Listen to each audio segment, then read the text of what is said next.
What's up, dudes? Sean here, Hammerhead Garage. Part 3 or story 2 or 1 or 0, I don't remember, of the fuel pump 750 brute force saga.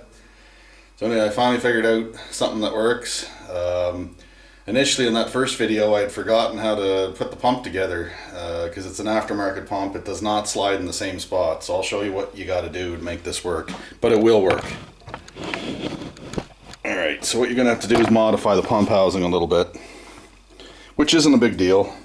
This thing here just comes out, no problem. You just push on those little white tabs right there. Look them right off. So what you got to do is this center section, this housing, just take and cut out a section of it. See how I got it cut out there? You only really need a hole big enough for this hose. But anyway, so what you do is you take and you modify the hole. There's a hole in here where the stock pump went in. What I did is I took a tap and I tapped the plastic and made threads, and then I took a barbed fitting, which is 3/8 by 1/4 or by 3/8, and then I screwed it right in there, and then I used JB Weld epoxy to hold it all in place. It didn't really need the epoxy. It was on there plenty good because the plastic threads, believe it or not, they seal just fine. But I put some on there. JB Weld is safe to submerge in gasoline. I know a buddy, he's got a fitting on his gas tank. It's a diesel truck, and he's had it on there 3 years now, and there's no problem submerging it. It'll be just fine. Now the hose, on the other hand, is a different story. This is the hose that came with the fuel pump. Use it because it's rated for submersion in gasoline. Regular rubber hose like this is not. It's not rated for submersion in gasoline. You can, however, buy hose that is rated, rubber hose that is rated for submersion in gasoline. But it's, last time I checked, it's about $67 a foot. Like a foot of it. So I mean, just use the hose that came in the pump. It's rated for gas, so you'll have no problems. So anyway, you get it like this. You're going to have to extend this clip, this inner white plug. You're going to have to extend the line so that they'll reach down on the pump. And of course, I also put some heat shrink tubing on there. I made sure that they're really tight fit, and put some hose clamps or some tie wraps to hold the hose on. And that's your sock.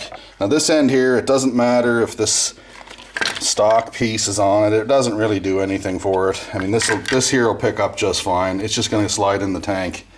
The reason we couldn't put the pump in the stock location is because it's about 2 inches longer than the stock one.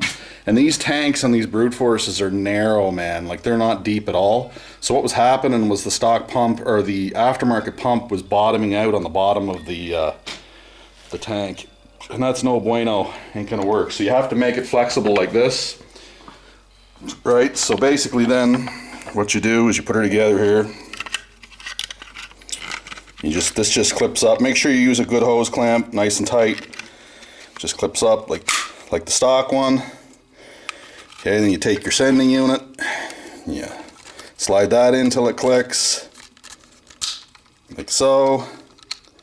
Plug her back into the stock locale here. Probably can't see it because my leg camera is not very good. Plug her in, like so. Now the float can move all the way up, and it's not impeded by the hose at all. So then what you're going to want to do is take these wires and just zip tie them somewhere out of the way so they're not impeding with anything, which is what I'll do right now. Basically just wrap a zip tie around it. Just get the wires out of the way. So now that you've modified the pump in this way, you can use any off-the-shelf automotive style pump that's rated for submersion in a fuel tank and rated for 40 to 50 psi. It doesn't, if you have a pump that's a little higher rating, don't worry about it, because the fuel pressure regulator will knock it down to the 43 to 46 psi that the brute force needs to see. It will work. So wait to see video 3, I'll have it running. Anyway, yeah, so that's all you do. It's pretty simple. The worst part about it was letting the JB Weld set up for about a day. You have to let it sit at least 24 hours. I'm going to let this one sit 48 hours before I put the pump back in. But any case, beautiful day here today, guys. Like, I mean stellar.